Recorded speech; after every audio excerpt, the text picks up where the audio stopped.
friend Ketrolli, and for today's video, today is January 12, 2025. Excuse me. Balik school na naman ng mga bata. Actually, bumalik na sila ng school nung Tuesday last week. Pero ito yung from Monday to Friday na talagang balik school na talaga sila, guys. This 2026. So, ayan, nagkakamali pa rin ako sa date minsan. Minsan sinasabi ko 2025 pa din. So, ayun nga, January 12, 2026 na, guys. Nag-grocery na kami ng Nag-grocery na kami nung Friday. Ano ba? Nag-grocery na kami nung Friday. Ay, hindi, nung Saturday. Nag-grocery na kami nung Saturday sa Harris Tita. Hindi ko na na-vlog yun, guys, kasi wala. Hindi ko yata dala yung cellphone ko, ganyan. Or nalobat na naman ako. Syempre, as usual. So, ayan, mamaya, after work, ako may work ngayon, si daddy naman ang naka-off, guys. So, after work, pupunta ka lang kami ng Costco.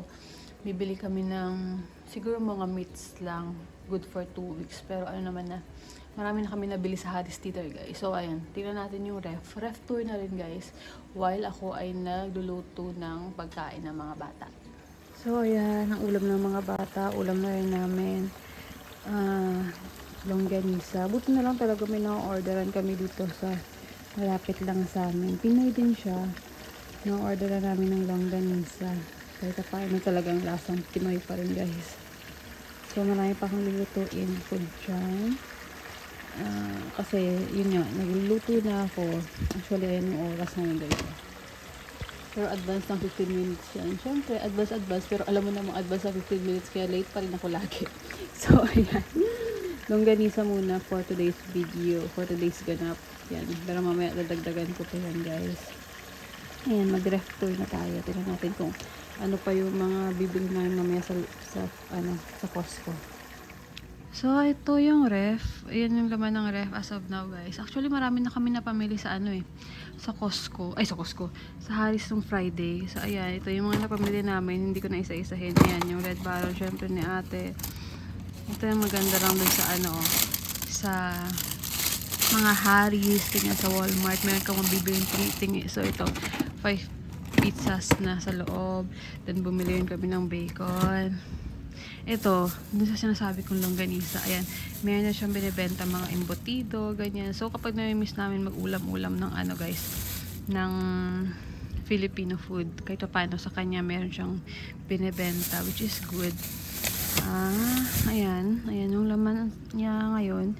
So, siguro mga medyo mga marami-rami naman kasi yung mga baon nga ng mga bata talagang importante sa amin hanggang next week yan. So, ang problema na lang, yung mga meats. Though, may mga meats pa naman, like ito, yung nakaraan pa natin binlog yan, guys. Yung, seasoned ribs na yan, na hanggang ngayon, naka-box pa rin siya dyan. Tsaka alam ko, mayroon pa rin pork chop dyan na buo na hindi pa rin namin nakasama yun sa vlog last time sa Costco na hindi pa rin namin nagagalaw.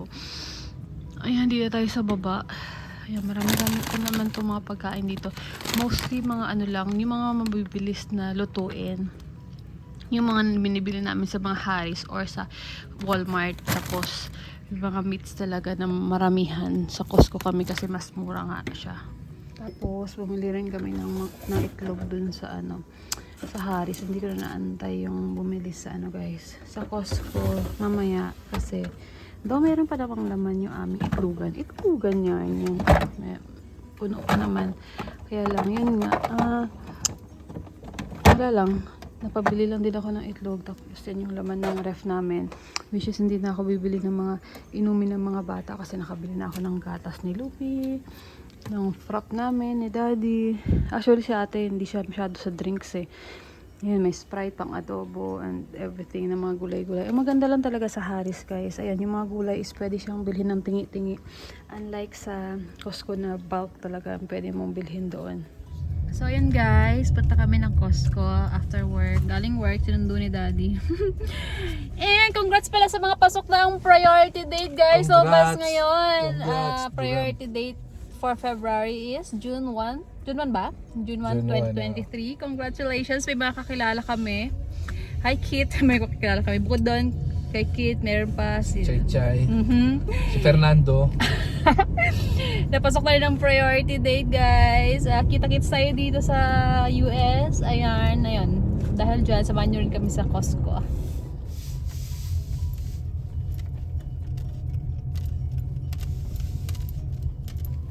So, yan lang naman ang kinuha namin. Ano yan? Vitamin C. Dahil naka-sale, guys. Ayan, tsaka ng vitamin C sa bahay. Saka sa Pilipinas, syempre, padala. So, guys, ito ang mga presyohan ng baboy. Ito pork belly kasi yan eh. Kaya naman, ano gusto mo? Ito o yun? Kahit ano. So, napag-decide ni Daddy, nakukuha siya ng pork belly, guys. Magkano ang pork belly? 40. 40.94. Then, kuha rin kami ng chicken party wings. Yan. So, meron dito chicken wings, 25. Ang mahal na ito. Dati 20 lang to ah. 25.67 na siya. So, yan lang ang aming bibilhin dito sa Costco, guys. Kasi nabili na kami sa Harris Teeter nung nakaraan. Naghahanap na lang kami ng free taste. Oh, sana may free taste. Ubus Halika. kami ng free taste. Sama namin kayo sa free taste kung meron man. Hopefully meron, guys. Parang wala na. Wala. Ano ba yan? So, ayan, meron dito. Ayan, dito meron.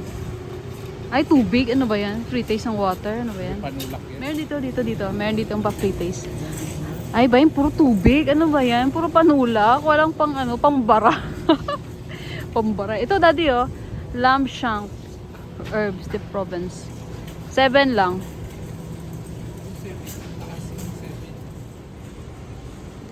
Oo nga.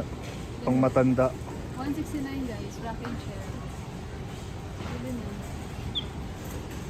Yung masaya. Parang sarap akong luto. Marami ring mga books dito, guys. Oh, yan. Yan ang mga mahihilig magbasa. Yan. Meron din dito. Tsaka may bago si Dan Brown. Oh, The Secret of Secrets. Okay. The Picasso Heist. Ganda to, Great Hindi Gatsby. na ako nakakabasa ngayon ng mga books kasi. Ayan, guys, meron dito mga ano, beef sticks. Beef sticks. At tawag dito? Ayan, mga beef jerky. Ito masarap to eh. Ay, ba't puro ka sopa-sopa ngayon? Para kunyari bubili tayo kasi pagod na ako from work, guys. Kunyari bibili tayo. Tumitingin-tingin tayo kunyari. Ang ganda na ito. Pero nagpapahinga ka lang. Oh, pero papahinga lang ako. Ang ganda na ito. Magkano ba yan? Ay, 1.6. Mahal. Oh, siya rin daw nagpapahinga. 689. Parang tayo bill. Magkano to? Pero gusto lang mag-rocking chair. Patry nga ako. Sabi masaya. Tapos para makakatulog ka dito. Pero hindi ka makakatulog pag sobrang lamig. At saka sa labas ito linalagay, hindi sa loob. Kaya nga, outdoor. Bibili ka ng ganitong presyo, lalagay mo lang sa labas. Sisirain mo lang ganon. Kuha ako nito para kay Modang. Expiration is 10/20/28. Si insulin. Kuha ako kay Podang 10.99 yung Optifiber. Ito. Mga gamot naman tayo ngayon, guys. Nag-iipon ako ng mga gamot para sa mga magulang ko. So, ayan, guys. Binababa na ni PJ yung aming mga pinamili. Charot, yan. Kala mo, dami. Dahil konti lang talaga pinamili namin. More on gamot-gamot nga lang to.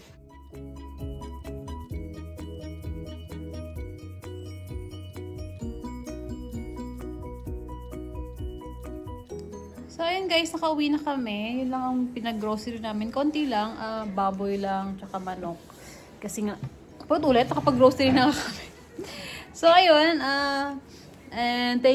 tawag dito, congrats sa mga pasok ang priority date this February 2026. Nakaka-excite, guys. Maganda yung ganyang maganda yung ganyang pakiramdam. Wow, ganyang pakiramdam.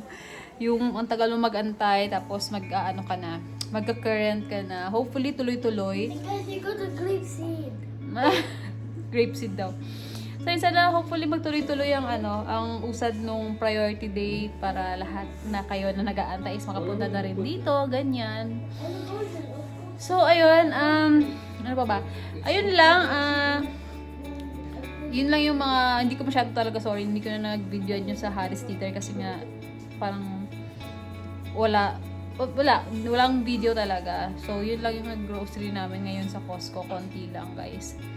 So, ayun. Samahan nyo kami ulit sa next vlog natin, guys. Sa January na.